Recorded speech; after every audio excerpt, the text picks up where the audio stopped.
Yang pertama, syirku ad-du'a, syirik dalam doa. Yang dimaksud syirik doa di sini adalah doa ghaiриllahi minal anbiya'i wal awliya'i li talabir rizqi aw syifa'il mardi. Maksudnya berdoa kepada selain Allah dari kalangan para nabi atau wali-wali dalam rangka mencari rizki atau kesembuhan dari penyakit dan yang lainnya. Dalilnya adalah wala tad'u min dunillahi ma la yanfa'uka wa la yadhurruka fa in fa'alta fa innaka idzan minal zalimin. Jika kalian berdoa kepada selain Allah yang tidak mendatangkan manfaat kepadamu, juga tidak memberikan madarat kepadamu, jika engkau lakukan maka engkau termasuk orang-orang yang zalim. Kemudian juga Nabi SAW mengatakan man mata wa huwa yad'u min dunillahi niddan dakhalan nar. Barang siapa yang meninggal dan dia berdoa kepada selain Allah dalam rangka mencari tandingan, maka dia dimasukkan ke dalam neraka. Kemudian mu'alif mengatakan juga wad dalilu ala anna du'a ghairallah minal amwat awil ghaibina syirkun. Begitu juga doa kepada selain dari orang-orang yang sudah mati atau yang gaib, syirik. Firman Allah Subhanahu wa taala, "Walladzina tad'una min dunihi ma yamlikuna min qitmir.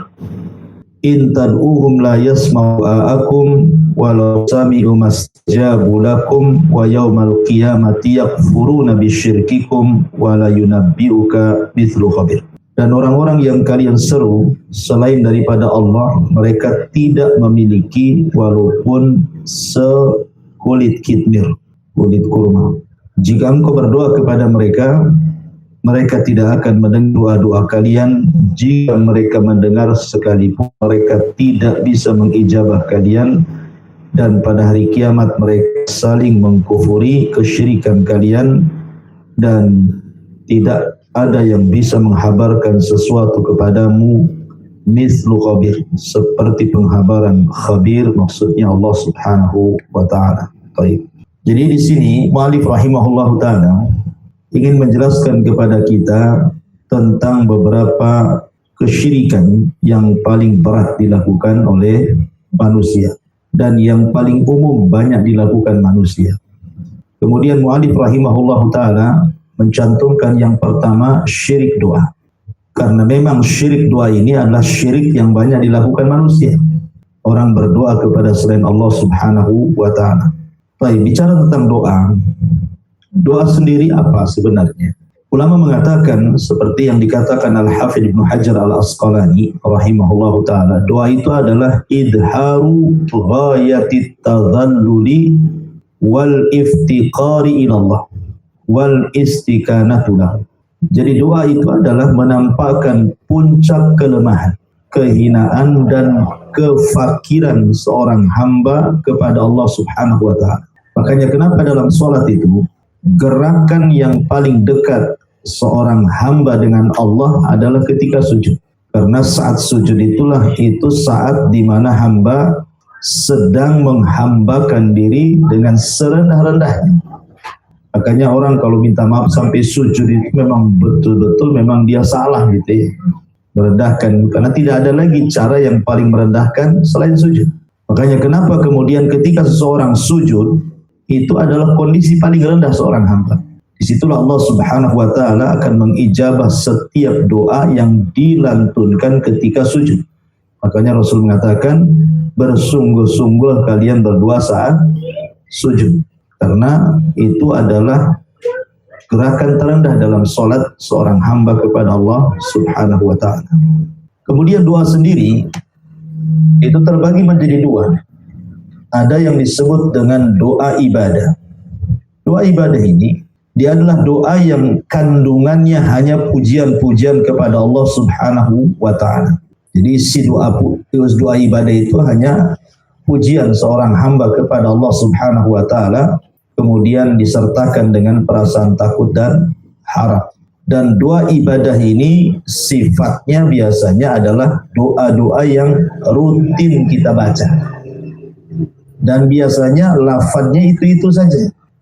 Seperti doa mau tidur, doa bangun tidur, doa masuk kamar mandi, keluar kamar mandi, doa setelah sholat, doa ya pokoknya itu-itu saja. Ya. Nanti kita disuruh baca itu juga yang dibaca gitu ya. Lah doa yang sifatnya rutinitas itu disebut doa ibadah. Atau secara umum setiap ibadah itu mengandung doa ibadah. Setiap ibadah itu mengandung doa ibadah. Karena setiap ibadah itu pasti orang yang melakukannya berdoa pengen diterima. Tetapi ada di sana doa yang disebut dengan doa masalah. Ini yang banyak terjadi kesyirikan di sini. Doa masalah ini. Doa masalah itu maksudnya doa di mana seseorang itu banyak masalah.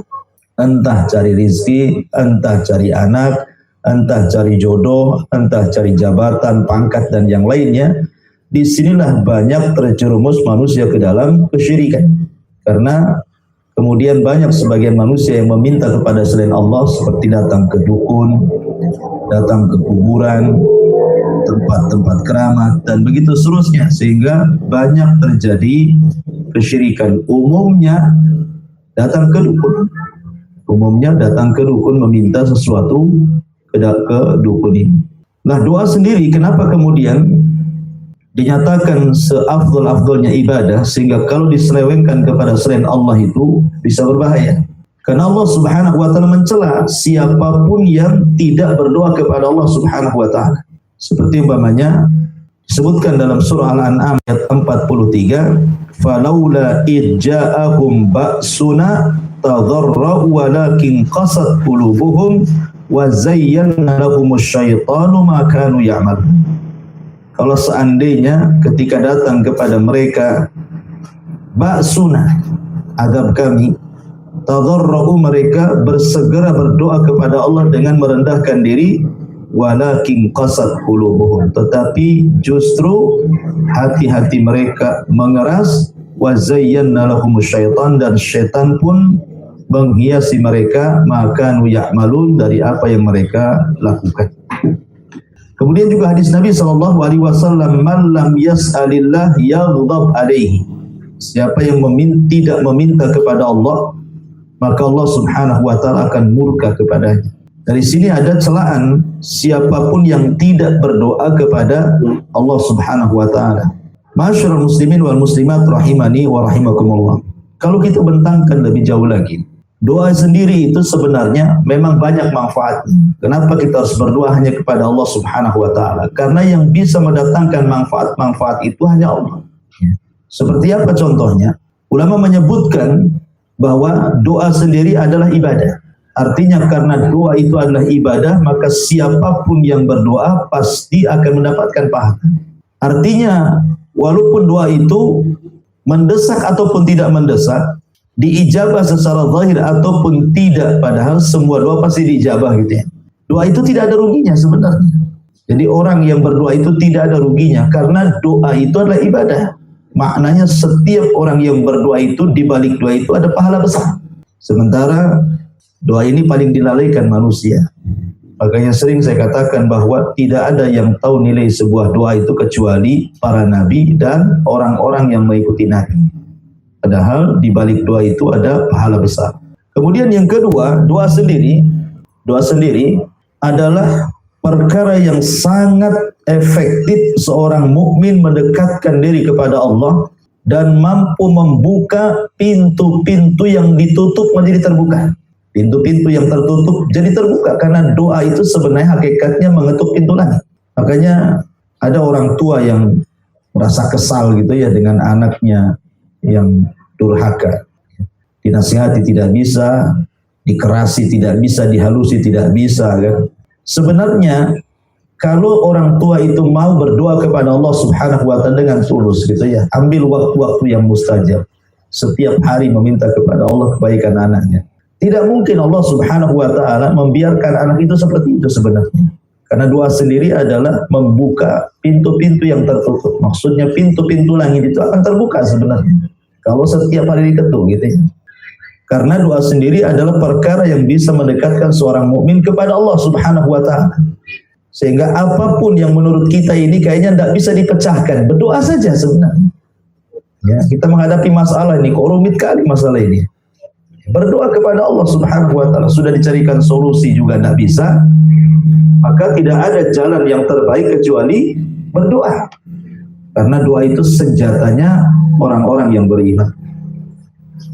Kemudian yang nomor 3, doa sendiri bisa mencegah musibah-musibah, bisa menghilangkan kesulitan-kesulitan dan perkara-perkara yang tidak bisa diselesaikan seorang mukmin. Karena doa itu hakikatnya melibatkan Allah dalam setiap perkara kita. Jadi kita meminta kepada Allah masuk dalam perkara kita. Sehingga kalau Allah Subhanahu wa taala sudah masuk kepada perkara kita, apapun musibah, apapun kesulitan, pasti Allah akan carikan jalan keluarnya. Lama-lama kan terurai. Ya. Ini yang ketiga. Yang keempat, doa sendiri adalah bisa melindungi seorang mukmin dari sifat-sifat sombong. Karena orang yang tidak berdoa itu hakikatnya dia sombong sebenarnya. Merasa bahwa dianya bisa menyelesaikan sebuah masalah, padahal masalah itu datang dari Allah. Allah juga yang akan menyelesaikan. Betapa banyak orang-orang yang sombong mampu menyelesaikan, akhirnya belakangan tidak bisa diselesaikan. Karena memang yang bisa menyelesaikan itu Allah. Allah yang kasih kesulitan, Allah juga yang mengangkat. Kemudian juga yang nomor 5, bahwa doa itu juga bisa menghilangkan alham wal qurb. Alham, kebingungan, wal qurb, kesulitan seorang mukmin. Bahkan dikatakan oleh Abdullah Al-Antaqi, seorang ulama dari mazhab Maliki rahimahullahu taala, mengatakan, dawaul qalbi khamsatu asya. Obat hati itu 5 perkara. Obat hati itu 5 perkara. Kemudian beliau mengatakan yang pertama, mujalasatu salihin. Duduk bersama orang-orang soleh, berkawan dengan orang-orang soleh. Yang kedua, qiraatul Quran, membaca Al-Quran. Kemudian yang ketiga, ikhla'ul batni minal haram, berusaha untuk tidak memasukkan yang haram ke perutnya. Kemudian yang keempat, qiyamul lail, berusaha untuk tahajud di malam hari. Dan yang terakhir, at-tadarru, seseorang berdoa dan merendahkan diri kepada Allah Subhanahu wa taala. Inilah obat hati. Artinya kalau hati kita ini banyak masalah, sedih, bingung, stres gitu ya, maka inilah obat hatinya, kata Abdullah Al-Antaqi. Coba lakukan 5 perkara ini, ya, maka akan tenang.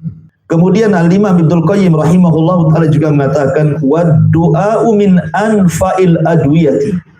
Doa itu semanfaat-manfaat obat. Wa huwa aduwwul bala yudafi'uhu wa yu'alijuhu wa yamna'u nuzulahu wa yarfa'uhu.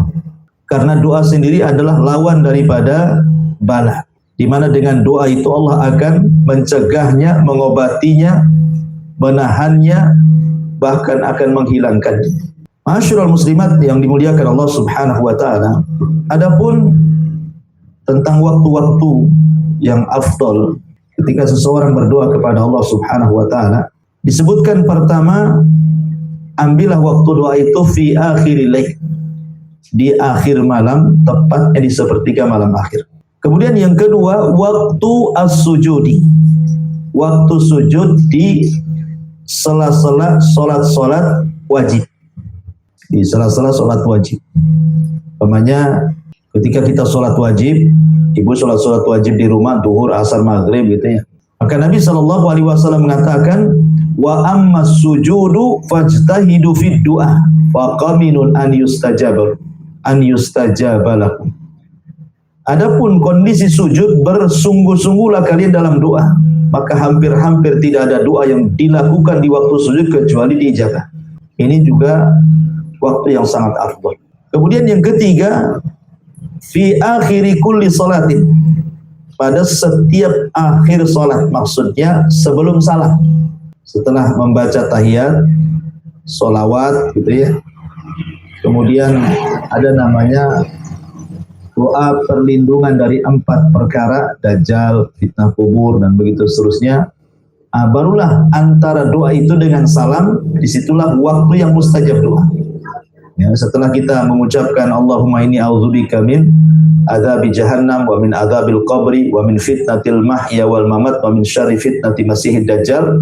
Di situ kan ada salat sebelum salam. Di situ juga waktu yang sangat mustajab untuk doa. Kemudian juga di antara mustajab doa adalah ad-du'a'u akhiru yaumil jum'ah. Doa di akhir hari Jumat, maknanya setelah azhar sebelum maghrib.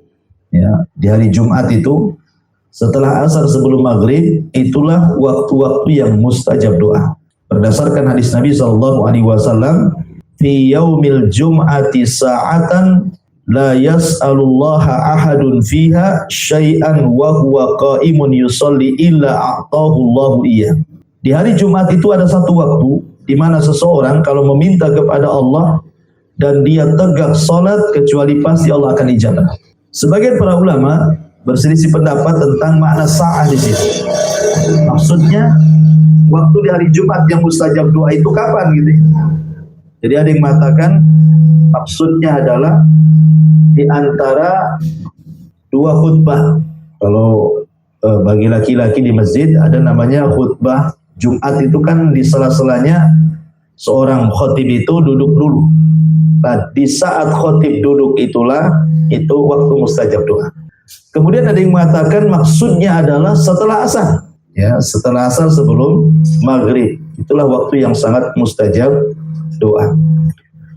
Kemudian juga doa Yaumul Arafah. Di hari Arafah tentunya bagi orang-orang yang haji. Kemudian juga doa di bulan Ramadan.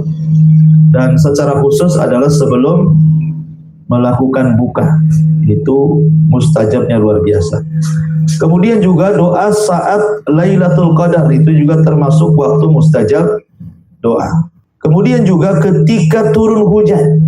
Ketika turun hujan itu juga karena rahmat Allah sedang turun. Disitulah siapapun yang berdoa saat turun hujan mustajab doanya.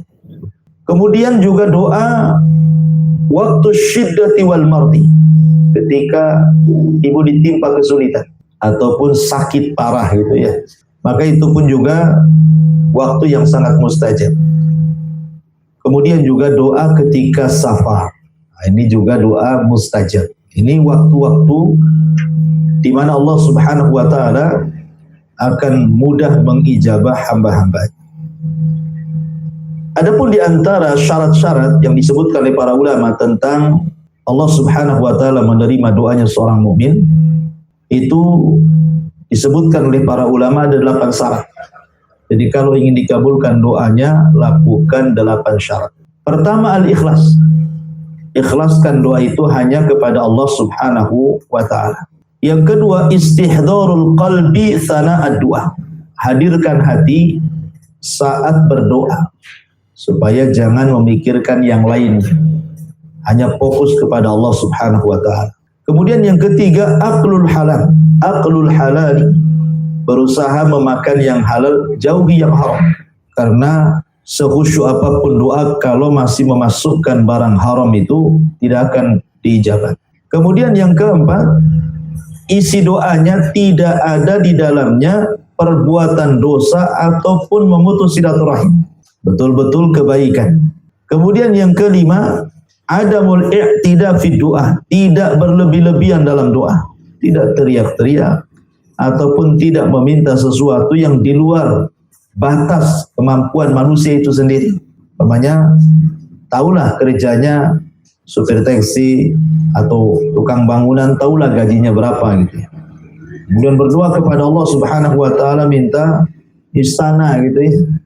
Itu kan melampaui kapasitas dia, jangan berlebihan gitu ya. Walaupun sebenarnya Allah Subhanahu wa taala sanggup, bukan tidak sanggup. Allah mengijabah kita minta istana, pasti Allah kasih kalau mau kan. Tetapi kan kita harus tahu diri juga siapa kita. Kemudian juga yang nomor 6, al-thiqatu billah.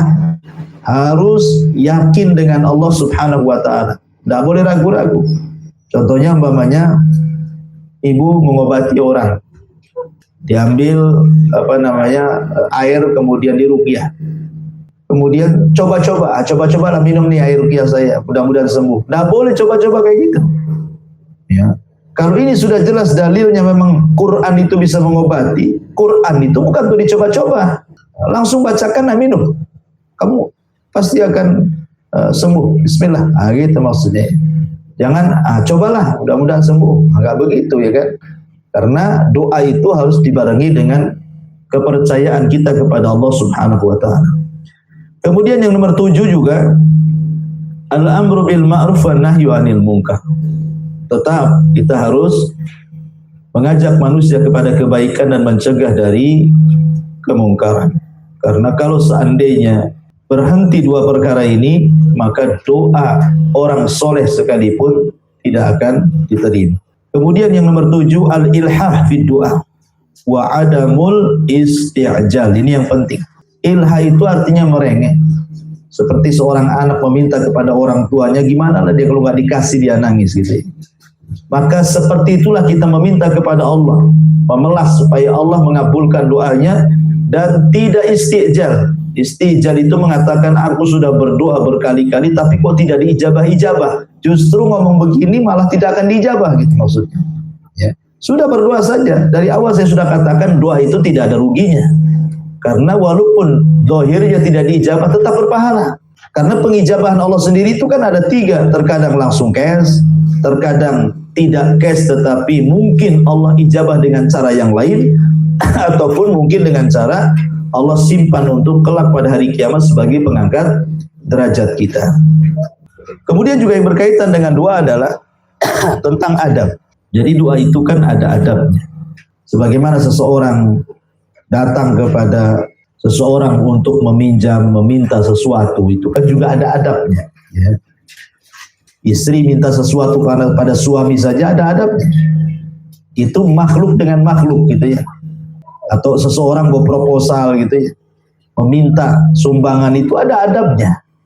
Sesama manusia juga ada adabnya. Berarti juga ketika kita meminta sesuatu kepada Allah Subhanahu wa taala itu juga ada adabnya. Lalu apa adab-adab doa itu? Maka ada di antara adab doa adalah wajib seorang mukmin itu memulai doa dengan memuji Allah Subhanahu wa taala. Puji dulu Allah Subhanahu wa taala dengan cara apa? Menyebut nama-namanya. Jadi memuji Allah itu dengan menyebut nama-namanya. Kemudian juga jangan lupa salawat kepada Nabi sallallahu alaihi wasallam. Kemudian yang kedua, harus juga an yakhsha'a khusyu'an tamman athna doa. Berusaha menghadirkan kehusyuan saat doa. Ya. Kemudian juga yang ketiga, an ya'tarifa wa yukirra bi kulli dzunubatin li rabbil alamin. Saat berdoa itu kita merasa bahwa kita hamba yang banyak dosa. Ya, jadi akui kalau kita ini banyak dosa. Sebagaimana Nabi Adam alaihi salatu wasallam mengakui dia sudah melakukan dosa kan? Yang mengatakan Rabbana zalamna anfusana wa illam taghfir lana wa tarhamna lanakunanna minal khasirin. Maka ini juga adab yang ketiga. Adab yang keempat, alla yatakallaf fi du'a. Tidak boleh seseorang itu memberat-beratkan dengan doa gitu ya. Dengan menghafal doanya, doa apa gitu yang dirangkai-rangkai dalam buku-buku doa yang dijual di pasar-pasar itu. Tidak perlu seperti itu. Kalau doa masalah itu bebas. Allah Subhanahu wa taala paham dengan bahasa manapun. Ya. Kemudian juga yajibu 'alal mu'min an yatawadda qabla du'a wa an yatawajjaha ilal qiblati syarifah. Juga di antara adabnya adalah hendaklah berwudu kemudian hadapkan ke kiblat. Kemudian juga di antara adabnya adalah an yatawajjah bid-du'a awalan li nafsihi summa al-baqi lil akharin. Ketika berdoa hendaklah mendoakan diri sendiri dulu, baru kemudian doakan orang lain. Kalau mau mendoakan orang lain gitu, doakan diri sendiri dulu, baru doakan kepada orang lain. Ini juga di antara adab-adab yang disebutkan oleh para ulama. Lalu ada enggak tanda-tanda bahwa orang ini kalau berdoa diijabah doanya? Ya.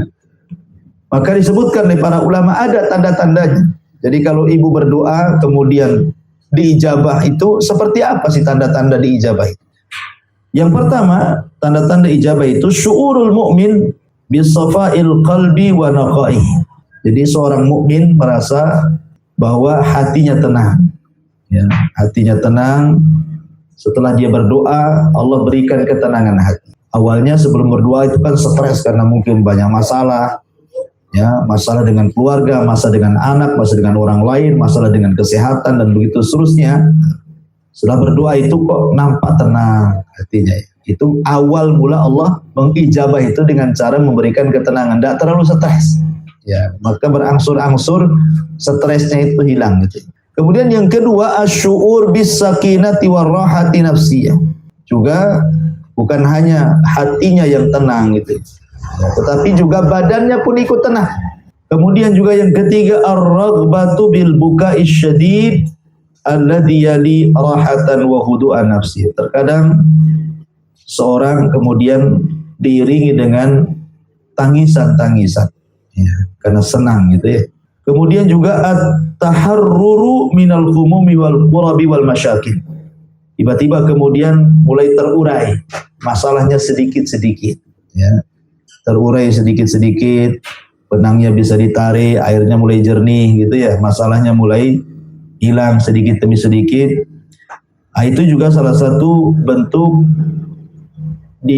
udah nampak awal-awal dari sudah mulai dikabulkan itu. Ya kalau jelas-jelasnya kalau punya utang ya terbayar utangnya, itu sudah jelas ya. Maksudnya kan permulaan Allah Subhanahu wa taala mengabulkan doa, inilah yang akan dirasakan oleh seorang mukmin. Adapun tentang hal-hal yang kenapa banyak doa yang ditolak kepada Allah Subhanahu wa taala, maka tentu juga karena beberapa sebab kenapa doa tidak diterima oleh Allah Subhanahu wa taala. Di antaranya adalah karena seseorang tidak berhajat kepada Allah. Doanya asal-asalan lah bahasa kitanya ya. Asal-asalan berdoa tidak sungguh-sungguh, maka sebagaimana kita tidak sungguh-sungguh meminta, maka Allah pun tidak akan mengijabah doa kita. Kemudian juga istijal tadi, selalu tergesa-gesa. Kenapa tidak cepat dikabulkan? Kenapa tidak cepat dikabulkan? Nah, ini penghalang doa yang terberat ya kan, karena tawakalnya kurang. Ya, termasuk juga memakan yang diharamkan. Tadi sudah saya singgung, sepanjang apapun, sekhusyuk apapun kita doa, kalau masih memakan, meminum, menggunakan pakaian yang haram, maka tidak mungkin dikabulkan. Atau isi doanya itu penuh dengan dosa dan memutus silaturahim. Ya. Dan begitu seterusnya. Ya. Baik, masyarul muslimin yang dimuliakan Allah Subhanahu wa taala. Baik, kalau kita melihat kenapa di sini mu'alif rahimahullahu taala memasukkan bahwa di antara syirik besar itu adalah berdoa kepada selain Allah Subhanahu wa taala. Karena tidak ada perkara di alam semesta ini yang di luar dari aturan Allah, yang di luar dari kehendak Allah. Tidak ada satupun peristiwa kecuali karena kehendak Allah.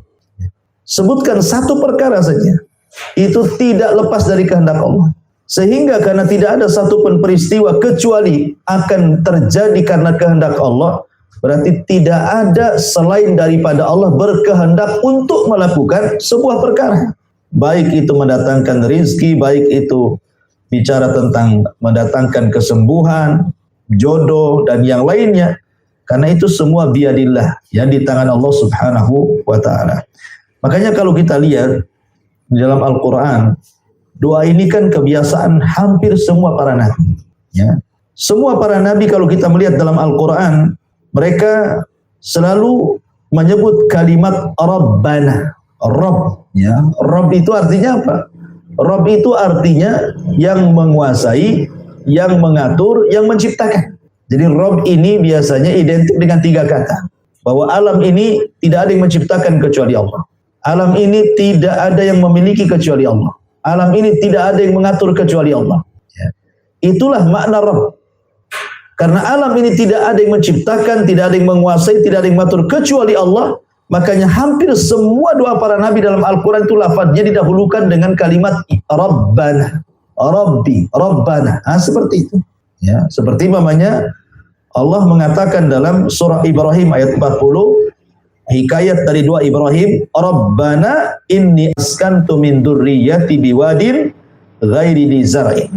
Rabbana, Rabb kami, sesungguhnya aku menitipkan anak turunanku, maksudnya Hajar dan Ismail, di sebuah lembah yang tidak ada tanamannya. Ya. Atau contoh umpamanya Nabi Musa.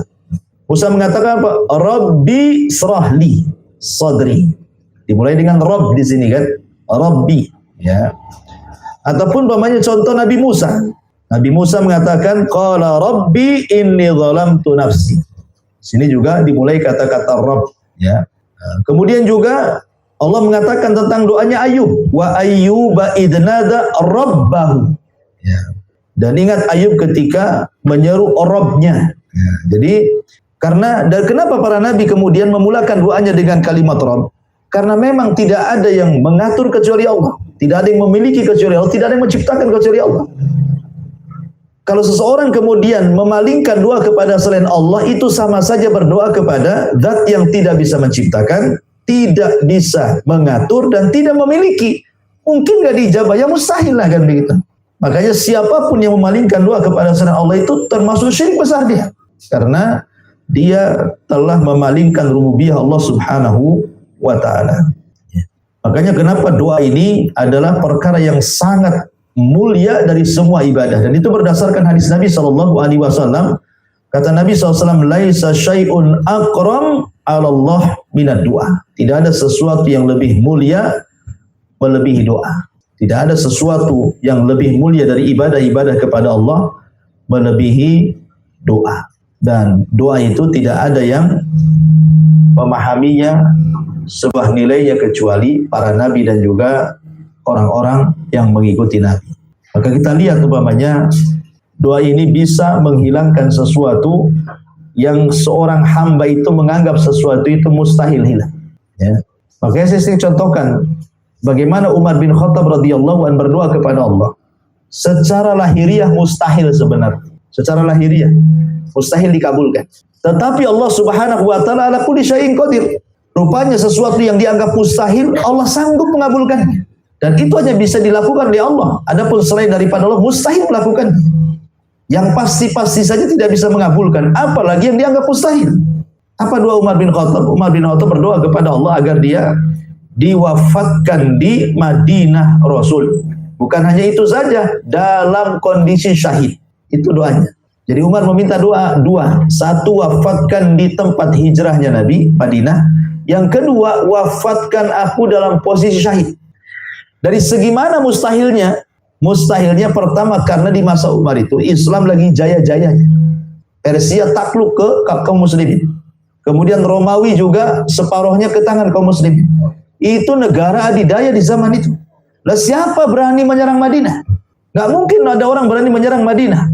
Sehingga Madinah kemudian terjadi perang, kemudian Umar mati syahid di situ. Ini kan mustahil. Ada orang Persia mau menyerang Madinah, Persianya sudah tunduk gitu ya. Romawi mau menyerang Madinah, Romawi aja jatuh. Siapa yang mau menyerang Madinah? Artinya bahwa doa ini kesannya mustahil. Umar ini akan bisa dikabulkan, dia mati di Madinah Nabi, kemudian dalam posisi syahid. Rupanya tidak mustahil bagi Allah Subhanahu wa taala. Kenapa? Ketika Mughirah bin Syu'bah dia perang di Persia, menaklukkan Persia, kan ikut terlibat. Kemudian di antara salah satu budak yang didapatinya adalah budak Persia namanya Abu Lulu al-Majusi. Rupanya punya keahlian pandai besi, budak Majusi. Lah ketika itu tidak boleh seorang kafir masuk Madinah, dilarang.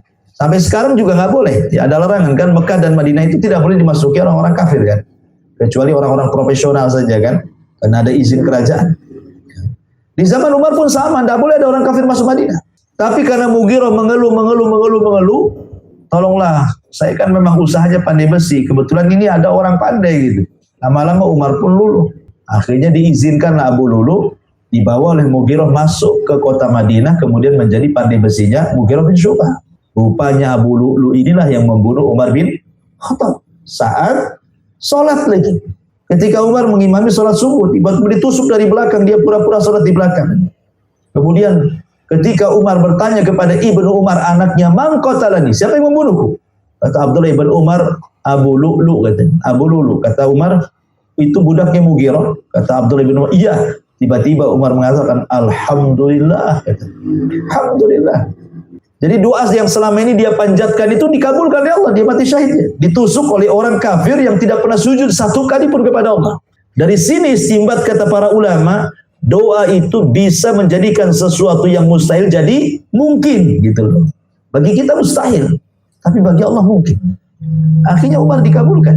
Dia mati syahid oleh Abu Lu'lu. Ya, siapa yang nyangka dia dibunuh orang kafir? Orang Madinah nggak boleh ada orang kafir. Ya. Dari sini menunjukkan bahwa Allah Subhanahu wa taala Maha Kuasa. Makanya kenapa kemudian doa ini adalah seutama-utama ibadah gitu ya. Makanya Nabi Shallallahu alaihi wasallam ketika di malam hari besoknya perang Badar itu, apa yang dilakukan Nabi? Berdoa. Secara hitung-hitungan pasukan kalah Nabi itu.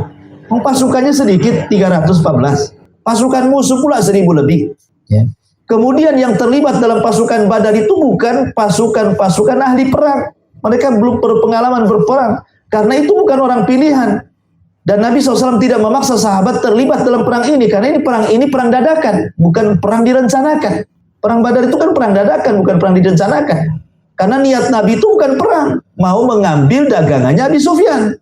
Tiba-tiba kemudian Abi Sufyan mengirim Dhamdham untuk memberitahu Abu Jahal mengirim orang banyak gitu ya. Terjadilah perang gitu. Jadi perang Badar ini bukan perang yang direncanakan, memang dadakan perang ini. Sehingga yang dibawa oleh Nabi pun tidak banyak dan bukan orang-orang pilihan gitu ya. Tetapi bukan mustahil bagi Allah. Rasul berdoa kepada Allah meminta agar dimenangkan dalam perang ini. Akhirnya Allah Subhanahu wa taala kabulkan kan. Ittastaghitsuna rabbakum fastajaba lakum. Ketika Nabi SAW berdoa sungguh-sungguh di malam hari gitu ya, maka Allah kabulkan doanya. Ketika esoknya terjadi perang Badar, menang kaum muslimin. Dan Allah katakan, walaqad nasarakumullahu bi Badrin, dan sungguh Allah telah menangkan kalian di perang Badar. Ya, menunjukkan bahwa secara hitung-hitungan mustahil, tapi di lapangan menjadi mungkin semuanya. Nah, siapa yang menjadikan mustahil jadi mungkin? Ya Allah lah kan begitu. Maka jangan pernah kemudian ragu-ragu kepada Allah Subhanahu wa taala. Dalam kondisi apapun kesulitan yang kita hadapi, menurut akal kita kalau sulit nih keluar nih, kata siapa? Oh, yang membuat kesulitan Allah. Maka Allah yang akan mengurai kesulitan itu. Tapi masyarul muslimin yang dimuliakan Allah Subhanahu wa taala, maka intinya bahwa mu'alif rahimahullah taala ingin memberikan catatan kepada kita bahwa di antara kesyirikan terbesar adalah ketika memalingkan doa kepada selain Allah Subhanahu wa taala. Kemudian yang kedua di sini asyirku fi sifatillah. Syirik dalam sifat-sifat Allah. Kemudian dicontohkan oleh mu'alif di sini kal i'tiqad bi anal anbiya au auliya ya'lamunal ghaibah. Seperti keyakinan sebagian orang bahwa para nabi atau wali-wali tertentu mengetahui yang gaib. Seperti keyakinan orang-orang Syiah. Orang-orang Syiah itu meyakini imam-imam 12 mereka. Orang-orang Syiah maksudnya Syiah Itsna Asyariyah yang meyakini 12 imam. Atau dikenal dengan Syiah Rafidhah lah hari ini. Atau kita kenal dengan Syiah Iran. Ya, orang-orang Iran itu disebut Syiah Rafidhah. Itu meyakini bahwa imam-imam mereka, imam 12 itu yang keturunan Husain ibn Ali radhiyallahu an, sampai diakhiri dengan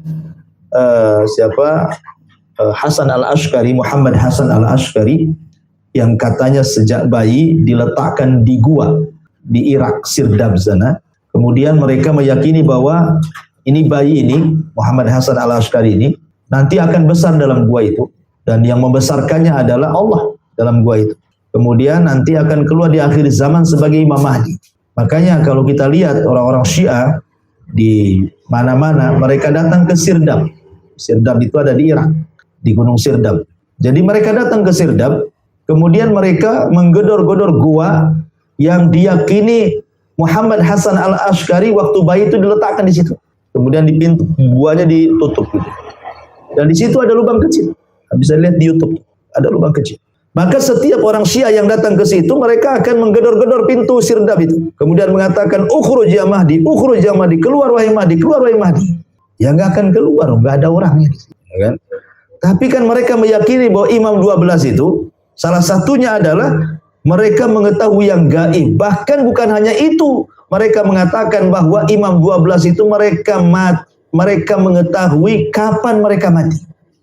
Mereka mengetahui kapan mereka mati. Walaupun sebenarnya ini gampang kita bantah. Sangat mudah sekali kita bantah. Oke, kalau memang imam-imam mereka itu mengetahui yang gaib sampai kepada kapan mereka mati mereka tahu. Pertanyaannya, kenapa Husain kok tidak tahu kapan dia mati? Ya. Kan kalau dia mau dibunuh, mau dibantai keluarganya semuanya, bahkan kepalanya mau diputuskan, tentu dia tidak akan mau datang ke Kufah kan itu ya. Kenapa dia datang ke Kufah akhirnya kemudian dibantai di situ? Kalau dia tahu dia akan dibantai, kemudian tetap dia berangkat, itu sama dengan bunuh diri namanya. Bunuh diri berdosa besar. Sudah tahu mau dibunuh kok. Dengan 5.000 pasukan, sementara dia cuma bawa pasukan 100 orang pun, separuh lebih keluarganya, tentaranya hanya berapa orang saja. Dia kalau sudah tahu dia akan dibunuh, kok nekat berangkat, itu sama dengan membunuh diri dan membunuh keluarganya tuh. Antara dua itu saja, berarti dia tidak tahu yang gaib. Ya, tidak tahu bahwa dia akan dibunuh masalahnya. Ya, kalau tahu akan dibunuh, pasti tidak akan berangkat. Sebab kalau nekat berangkat sama dengan bunuh diri, kan itu logikanya ya. Ataupun Ali, ya. Kalau Ali itu tahu akan dibunuh, dia tidak mungkin menjadi imam sholat subuh ketika itu. Dia jalan, karena dia tidak tahu akan dibunuh oleh Abdurrahman bin Mulzam, ya dia keluarlah, ya, menuju masjid. Tahu-tahu di tengah jalan dihadang oleh pasukan Abdurrahman bin Mulzam. Kemudian terkena sabetan pedangnya, meninggal dengan sebab itu. Kalau seandainya memang Ali tahu yang gaib, ngapain dia keluar subuh di situ? Dan kalau dia sudah tahu dia akan dibunuh, tetap keluar, bunuh diri itu namanya. Nah, ini juga sebagai bantahan bahwa sebenarnya tidak ada yang tahu yang gaib kecuali Allah Subhanahu wa Ta'ala. Ketika seseorang mengklaim tahu yang gaib, berarti dia telah melakukan kesyirikan dalam sifat-sifat Allah. Seperti dukun-dukun, mengetahui yang gaib, meramal sana sini, mereka itu sedang melakukan kesyirikan dalam bab ini, ya, dalam bab syirik al-mahabbah. Kemudian yang nomor 3, ya, syirkul mahabbah, tadi syirik dalam sifat. Kemudian syirik dalam kecintaan juga sama. Ya, syirik dalam kecintaan lebih mencintai selain daripada Allah Subhanahu wa Ta'ala dibandingkan Allah Subhanahu wa Ta'ala. Dan syirik kecintaan ini sudah luar biasa hari ini menyeruak di permukaan gitu ya, karena dengan manusia dijauhkan dari agama, didekatkan dengan dunia, akhirnya dia lebih mencintai dunia dibandingkan Allah, itu jatuh kepada syirik ini sebenarnya. Ya. Orang lebih mencintai pekerjaannya, mencintai profesinya, mencintai hartanya, mencintai keluarganya, mencintai anaknya, mencintai suaminya, mencintai ibunya, dan begitu seterusnya.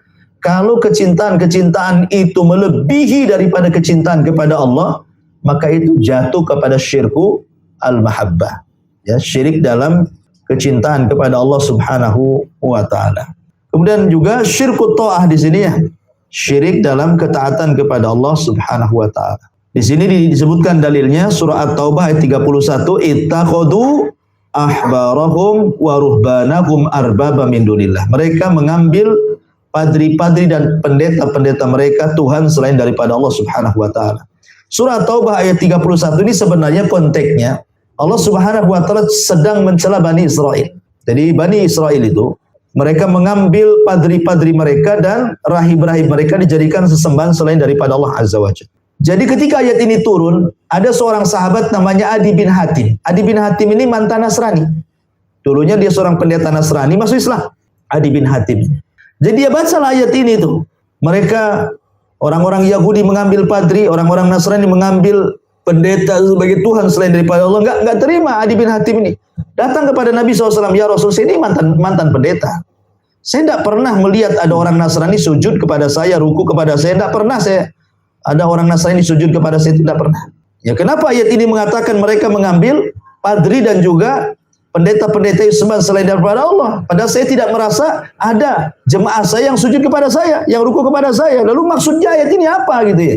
Maka Nabi SAW mengatakan, maksudnya ayat ini bukan berarti harus sujud kepada dirimu atau ruku kepada dirimu. Enggak begitu. Enggak sebatas itu maksudnya. Dalam ketaatan, syirik ketaatan itu. Kemudian Rasul mengatakan, bukankah ketika para pendeta menghalalkan sesuatu yang Allah haramkan, kemudian para pengikutnya memilih pendapat pendeta dibandingkan Allah? Bukankah ketika para padri itu mengharamkan sesuatu yang Allah halalkan, para pengikutnya lebih memilih pendapat Fadri dibandingkan pendapat Allah. Maknanya ketika mereka menghalalkan sesuatu, ketika mengharamkan sesuatu, maka para pengikutnya ikut saja taklid. Ya, tanpa melihat apakah Allah menghalalkan, Allah mengharamkan. Yang jelas kata pendetanya haram, haram, halal, halal. Walaupun terbalik, Allah tidak menghalalkan dan tidak mengharamkan. Kata Nabi SAW, begitulah mereka itu dijadikan Tuhan selain daripada Allah, karena ketika mengharamkan sesuatu diikuti oleh pengikut.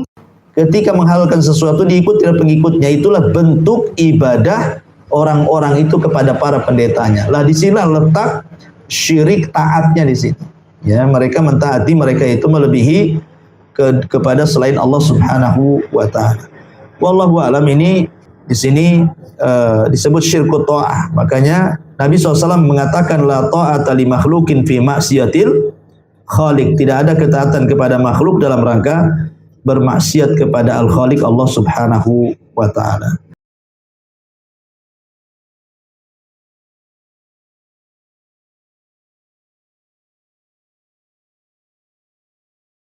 Subhanallah walhamdulillah wala ilaha illallah wallahu akbar.